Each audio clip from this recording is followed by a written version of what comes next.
Los periodistas. Estamos a escasos días, prácticamente horas, de la realización del proceso electoral en México. El próximo domingo iremos, por lo menos Manuel y yo lo hemos decidido así, a votar. Cada uno votará por la preferencia, el gusto, la ideología, lo que represente, lo que signifique, pero sí vamos a cumplir, Manuel. Desde luego me parece que esa es una buena decisión. Es una buena decisión. ¿Qué escenario observas a unas horas del proceso y de la policía que va pasando? Aquí estamos oyendo la sirena. ¿Qué escenario se vislumbra a nivel nacional? Los focos rojos están localizados. La presencia de los anarquistas, tal vez, de los movimientos de la CENTE, de los maestros que doblegaron a el presidente Peña, de suspender los exámenes a cambio de no intervenir en las elecciones, en fin. ¿Qué hay? Mira, yo creo que hay varias maneras de enfocar este proceso electoral.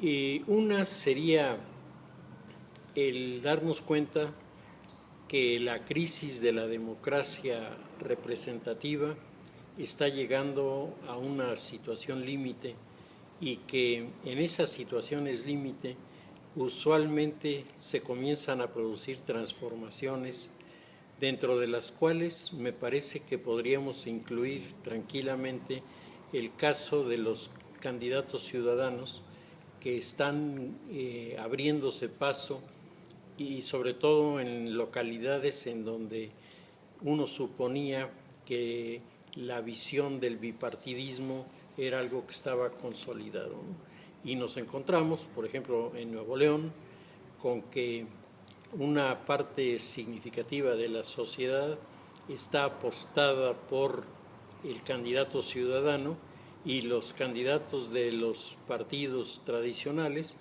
se encuentran desde luego bien posicionados, pero lejos del candidato ciudadano. Y esto es parte del proceso natural de una sociedad que está molesta, está disgustada, está frustrada por el comportamiento de los partidos y de los actores políticos, pero intuitivamente sabe que en este momento, en las circunstancias en las que nos encontramos, la democracia no tiene sustituto.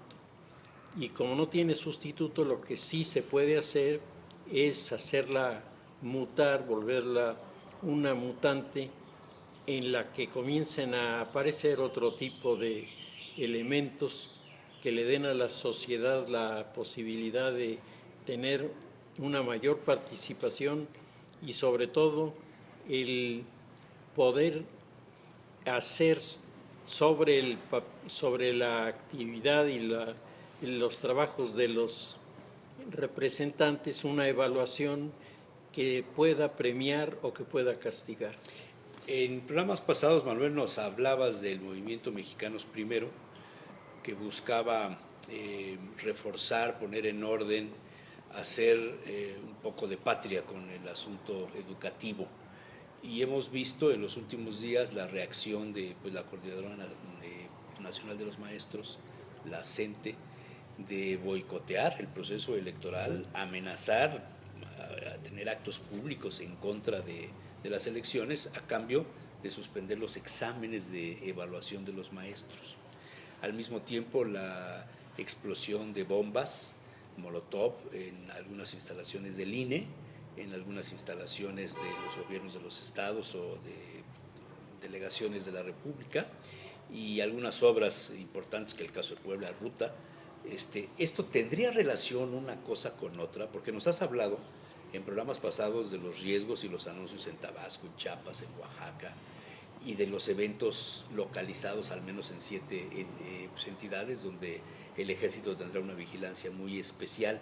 Pero hay una orquestación nacional para que no haya votaciones claras, que no sean transparentes, el evitar que la gente salga, que le dé miedo y esto provocar el beneficio de alguien que puede ser no solamente de los anarquistas, sino de la llegada de nuevos movimientos caudillistas, como lo has dicho en otras ocasiones. Mira, yo creo que el tema es un tema que se va abriendo en la medida en la que tú vas investigando y vas teniendo elementos y te vas dando cuenta de que además de la hipótesis que estabas manejando, que es una de las hipótesis que aparece en primerísimo lugar,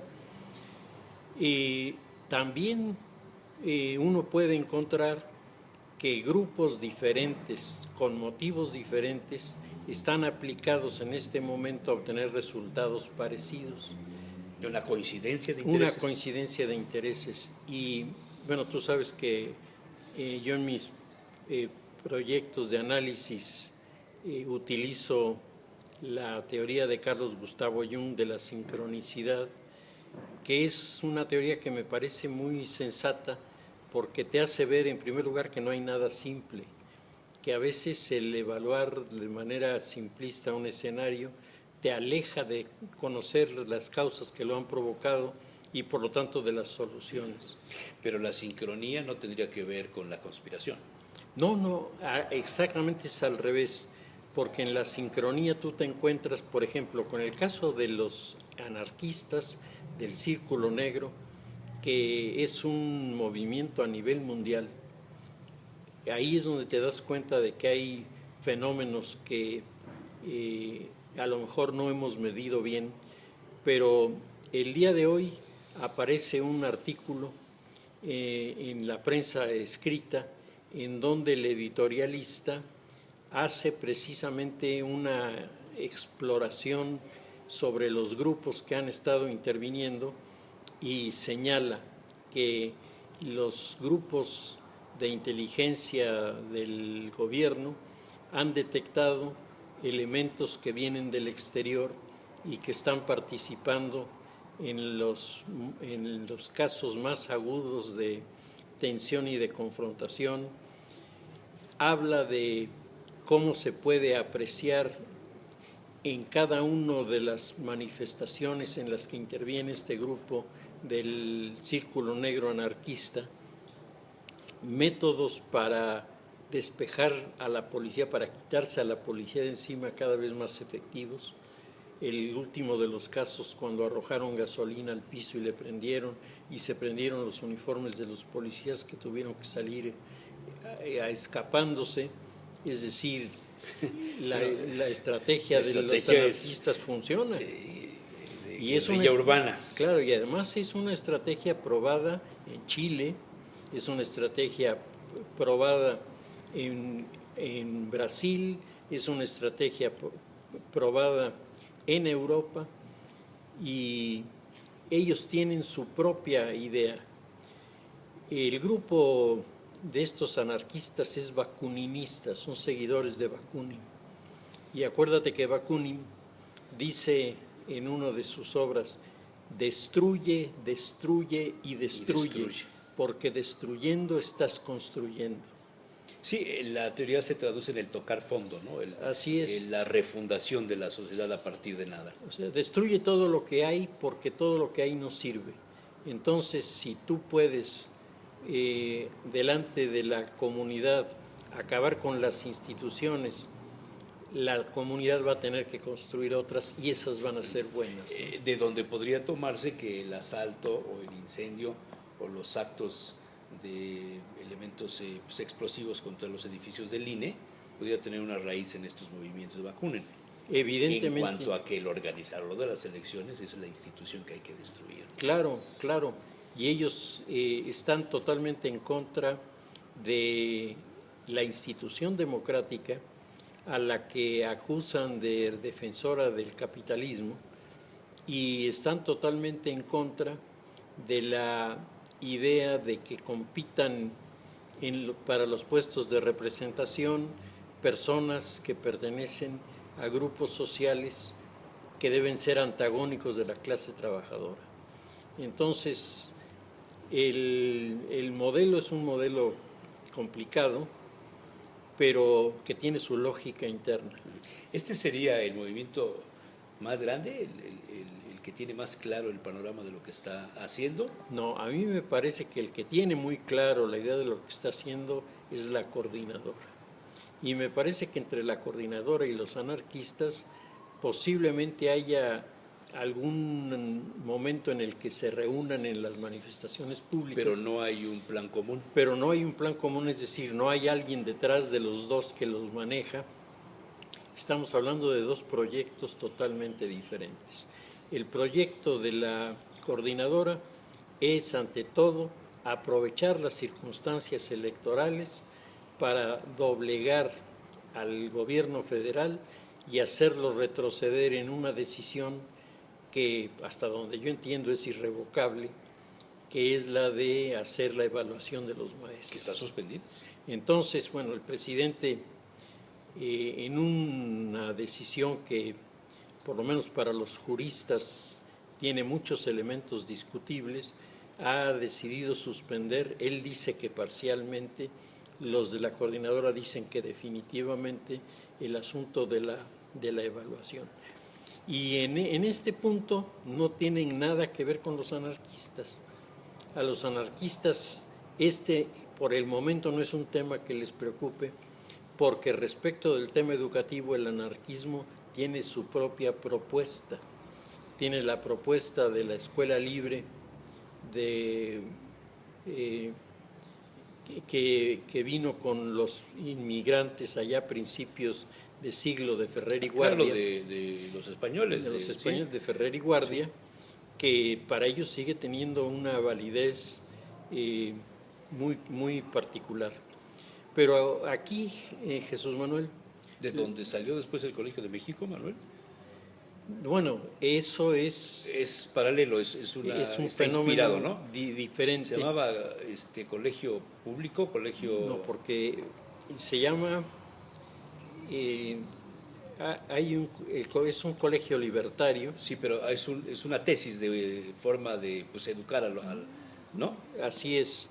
Que llega con los inmigrantes, claro. Que llega con los inmigrantes y que en México tiene una importancia muy particular, sí, porque es la filosofía sobre la que se basa la redacción del artículo 3º constitucional. Es el que da origen, ya nos contaste alguna vez, del peso específico que tuvieron en ese momento los españoles con este tema, que son los que más influyeron en el aspecto, claro, de la fueron educación, el artículo 3º. Los fundadores de la Casa del Obrero Mundial, ajá, de donde surgen las corrientes sindicalistas por una parte y las corrientes educativas por otra. Por el otro.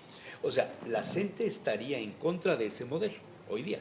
La CENTE estaría en contra de ese modelo, pero la CENTE lo que está tratando, por encima de cualquier otra cosa, de evitar es el que, haciendo la evaluación, pierdan una serie de posiciones importantísimas, personas que ellos controlan o con los que ellos tienen acuerdos que les permiten hacer lo que están haciendo ahora, ¿no? El caso de Oaxaca es tremendo, bueno, ¿no? Claro, yo no recuerdo en mi vida un momento más difícil que por ejemplo, en el estado de Oaxaca, en donde tú te encuentras con una conducta del gobernador que francamente te hace sospechar de una complicidad. Todo el tiempo se ha dicho, ¿no? Con los grupos más extremistas en detrimento del estado de Oaxaca, porque varias de las maniobras y de los lemas que manejan los grupos cuando desfilan por las calles de Oaxaca, esto me lo han platicado los empresarios de Oaxaca, es exigir, por ejemplo, que los turistas no vayan a Oaxaca. ¿Qué le ocurriría al estado de Oaxaca sin turismo? Sin turismo, bueno, ¿no? Por lo menos a la capital sí se... No, le crean unos problemas de muy buen tamaño, ¿no? Entonces, tú te das cuenta, está el grupo de la coordinadora, está el grupo de los anarquistas, pero luego lo que se puede observar es que las figuras de desobediencia y de confrontación pasan de estos grupos en donde, con todos los cuestionamientos que uno pueda tener, te das cuenta de que tienen su lógica, a un cuestionamiento en donde están involucrados los grupos de línea criminal, los grupos del crimen organizado. y entonces el escenario te cambia porque te das cuenta de que estamos en el ojo del huracán de la geopolítica del crimen organizado.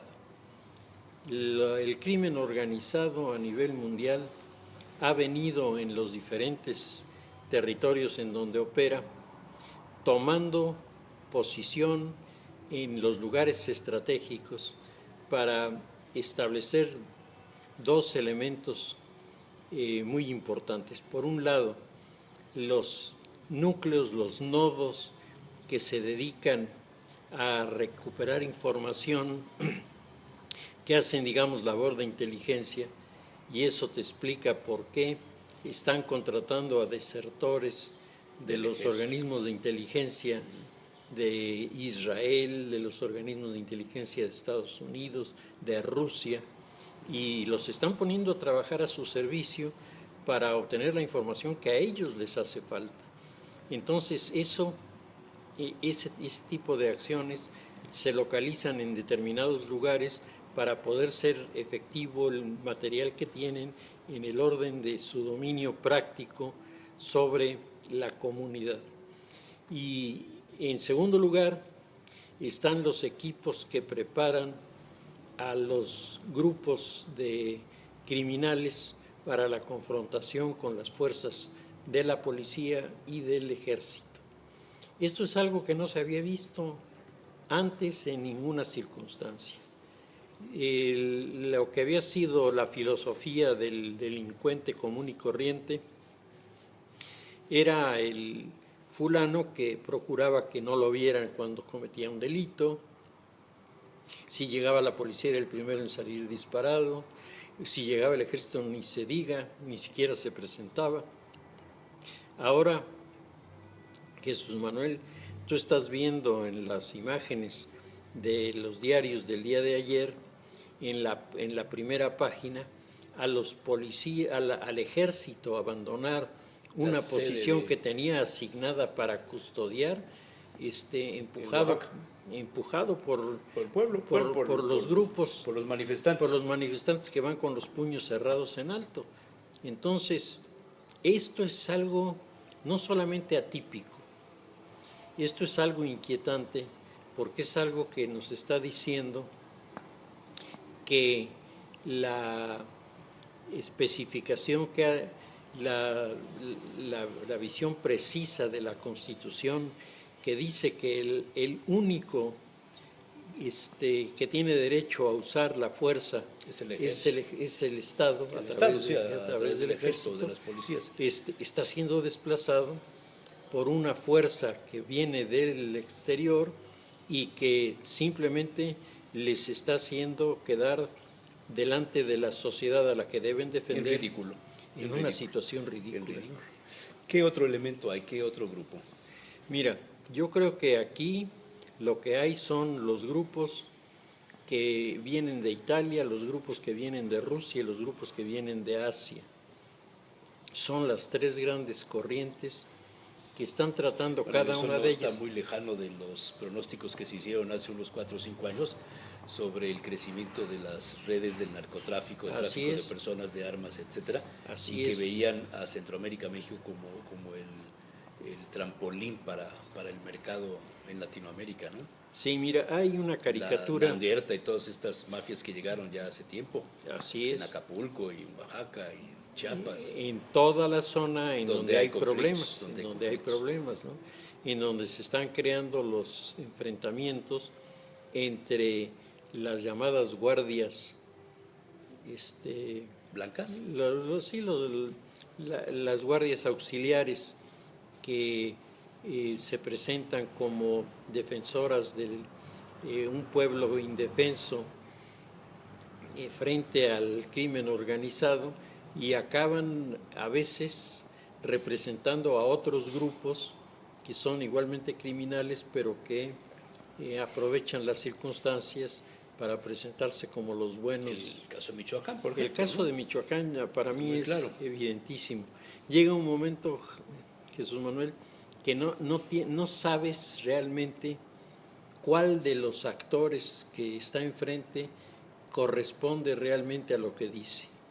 Todo mundo se autonombra defensor de, pero en los hechos cumplen otro tipo de funciones y provocan siempre tensiones en donde las armas se vuelven el único recurso para dialogar, o sea, dialogan a balazos.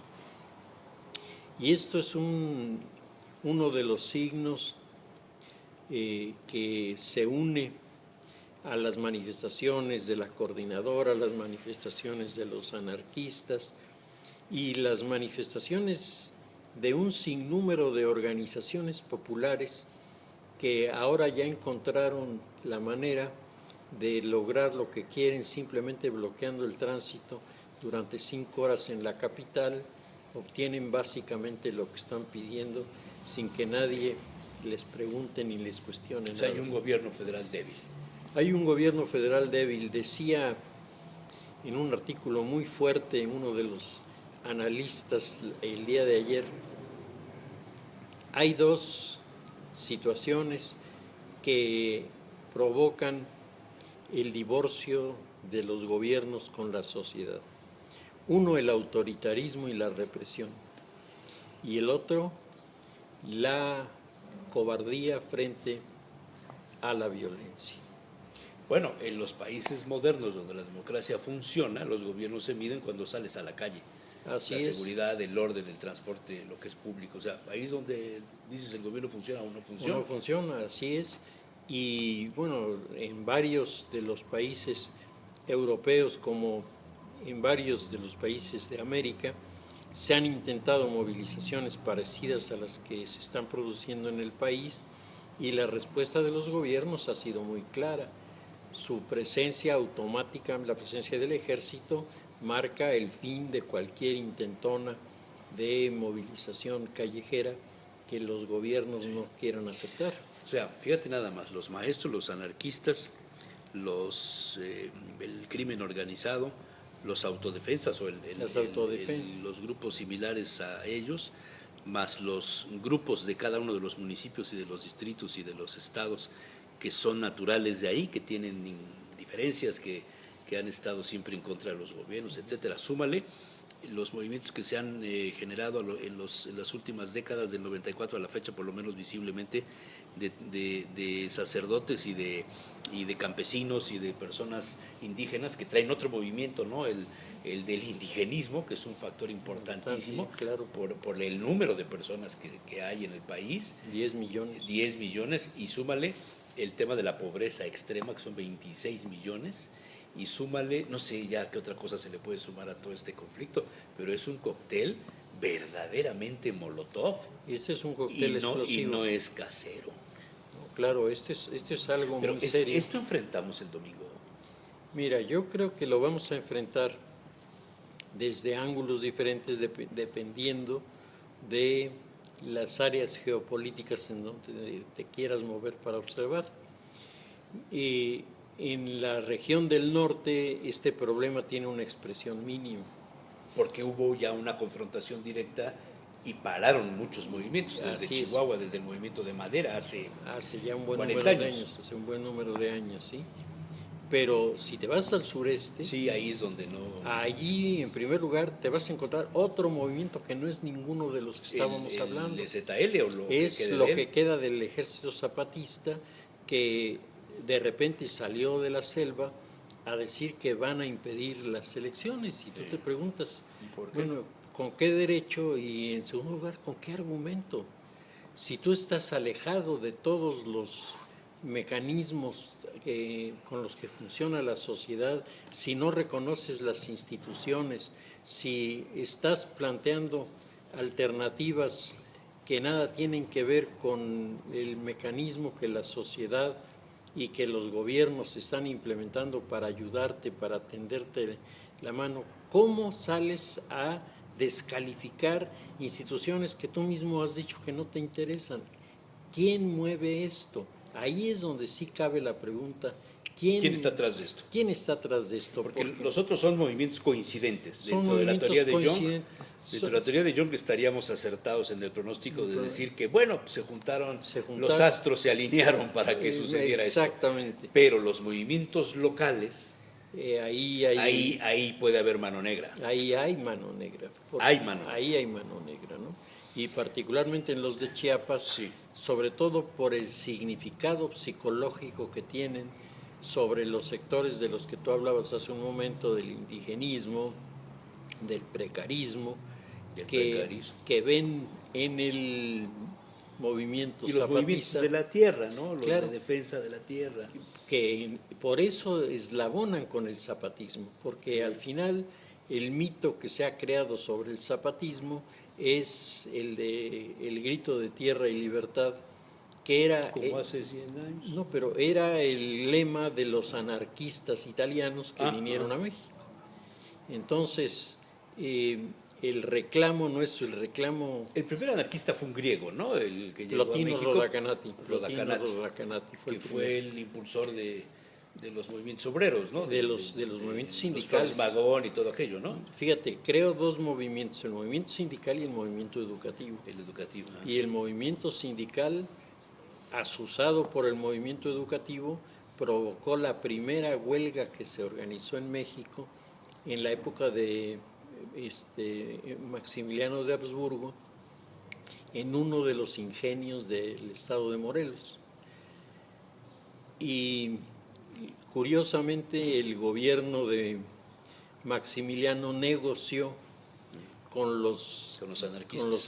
con los huelguistas, reconoció los derechos que tenían, les cuestionó aquello en lo que no estaban bien apoyados, y al final el asunto no se resolvió del todo porque el imperio se vino abajo, pero había un modelo para resolver la situación. Rodacanati. Apenas recuperado el poder por los liberales, vuelven a la carga los anarquistas y hacen Y se la huelga. involucran en el derrocamiento de Porfirio Díaz y después de la... Pero esos son sus herederos. Sí, claro, pero vamos, es el movimiento, ¿no? Sí, porque... y en el impulso de la revolución. Cuando los liberales se adueñan del poder después de la caída de Maximiliano, 1867, lo que se produce es otra vez la huelga en las instalaciones de los ingenios en Morelos, y la respuesta de los liberales es tremenda. Se presentan frente a la escuela del maestro, que era el que asusaba la huelga, lo ponen frente a la pared y lo fusilan y se quitan de problemas, sí. ¿No? Y así nace la corriente. Décadas después le pusieron a una escuela el nombre de Rodacanati. De Rodacanati, ¿no? y de varios de los Camilo Arriaga. Camilo Arriaga. Ese es un personaje muy interesante. Ponciano Arriaga. Sí. Varios de los personajes que se mueven en el mundo de las letras en aquel momento conformaron el primer bloque de anarquistas históricos. Te saqué del tema por el anarquismo, pero ahorita que hablas de las letras, bueno, el último movimiento, no sé si cabe o no, el movimiento de los intelectuales o los generadores de la opinión pública en México a través de redes sociales o de los medios masivos de comunicación para no votar o para anular el voto. Así donde es. estaría Maite Azuela y confrontada con Goldenberg y Denise Dresser y todo este grupo que le dieron su apoyo en un determinado momento a Carmen Aristegui, ¿no? No sé, Carmen, dónde está la parada ahora, pero varios columnistas andan debatiendo lo que no han debatido nunca, votar o no votar. Así es, y tú te encuentras que el mundo, por ejemplo, de los intelectuales más cercanos al liberalismo están totalmente de acuerdo en votar. Sí. Y los artículos de Jesús Silva Herzog Márquez, demoledores, de Sergio Sarmiento, demoledores, de Federico Reyes Heroles, verdaderamente son extraordinarios. Hay un escritor nuevo en el periódico Reforma que se apellida Casia, que dice que cómo no le dijeron a él cuando era chico que parando los camiones que venían circulando por la avenida, iba a poder suspender los exámenes de matemáticas. Dice, frente a un maestro que se apellidaba Jáuregui, que dice que nos tenían en el pizarrón hasta que teníamos postura de moribundos, dice, simplemente ir a parar el tráfico, se acababa, nunca nos hubieran evaluado, dice, la hubiéramos hecho mucho mejor. Comienza tomándolo un poco a broma y después, tiene mucha razón, no, después hace un análisis devastador, ¿no? Haciendo ver cómo en la medida en la que cuando no se cumplen esos procesos de evaluación, los rangos de calidad en los educadores y en los educandos se vienen abajo. Ahí está el futuro de México. Y ahí está el futuro de México, ni más ni menos. Oye, pues es un panorama bastante preocupante que a mí por lo menos, si ya había decidido votar, ahora con muchísima mayor razón lo hago.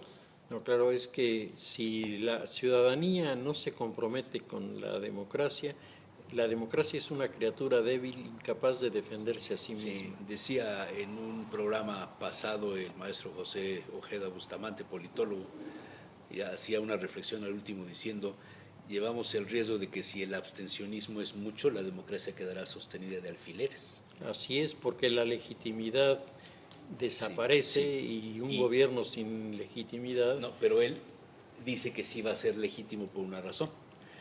Fue una frase más larga que lo que había yo dicho. Dice, quedará sostenida por alfileres, pero nos gobernarán las minorías avaladas por las mayorías. Así es. Tremendo, ¿no? No, en serio. Y lo que la mayoría de las personas que se abstienen se está buscando con abstenerse, va a tener como resultado lo contrario, simplemente lo contrario, por la forma en la que se ajustan en las cámaras los resultados electorales con el abstencionismo. Y la proporción con los plurinominales. Claro. Y el desconocimiento o la ratificación del registro de los partidos minoritarios. Claro. En la mañana discutía yo con un priista, con una persona de un partido, y me decía, no, yo estoy proponiendo que pongamos ahí un círculo ahí que diga algo y que no votemos y demás, porque en Estados Unidos, cuando el número de votos, digo, eso es en Estados Unidos, estamos en México. Aquí la Constitución no prevé que tú pones eso en una boleta suceda otra cosa. Claro. Sí, porque en Europa también, si tú... tuviéramos una segunda vuelta, sería diferente. No, claro. Y si se aplicara el criterio de que pasando de determinado número de abstenciones o de votos nulos... ¿Se tiene que repetir las elecciones? O se repiten las elecciones o se le pone una sanción a los partidos reduciéndoles el presupuesto. Bueno, pues Manuel, nos veremos la próxima semana, primero Dios. Y comentaremos. Y comentarás lo que observemos, lo que observes, lo que salga publicado y lo que no salga publicado también, que creo que va a ser mucho. Muchísimas gracias, Manuel Díaz. Al contrario. Muy amable. Felicidades además por tu santo. Igualmente. Que de alguna manera, ahí vamos, mitad y mitad. Muchas gracias. Hay que votar, Los periodistas.